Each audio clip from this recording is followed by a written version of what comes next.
I am Roberto, and I am the technical gameplay designer for Jamba Games.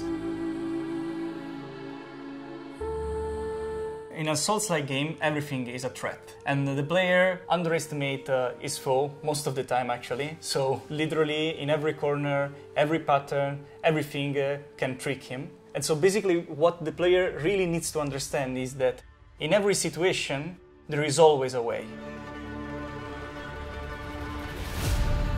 Ardore is our unique tool in Enotria, the last song, and the player's interaction with it are very, very important. Every enemy the player will face acts and interacts with Ardore in some way, and the player will have all the tools to bend Ardore to its will. So basically, through the RPG system, he will be able to enhance various aspects of Ardore to overcome the challenges. And though this is not a requirement for finish the game, good players will understand really, really soon that the proper usage of Ardore will really help them to master the game.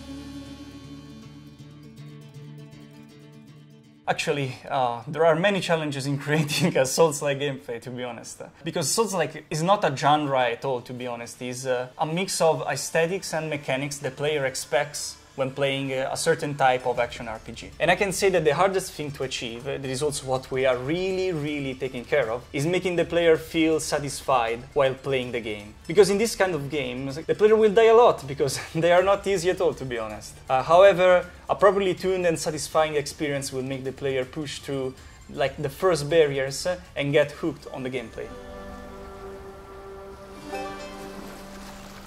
The research went really in depth. When developing Enotria, since the very start, we knew that we wanted an action RPG and that was mainly combat focused. From there, during the years of exploration, of course, we went in many different directions, from a more softer to a moderate experience, in terms of difficulty and approach to the level, the progression, etc. However, we end up being more closely to an hardcore experience. The team as a whole deeply studied basically everything we had in the genre, so every title, every competitor, etc.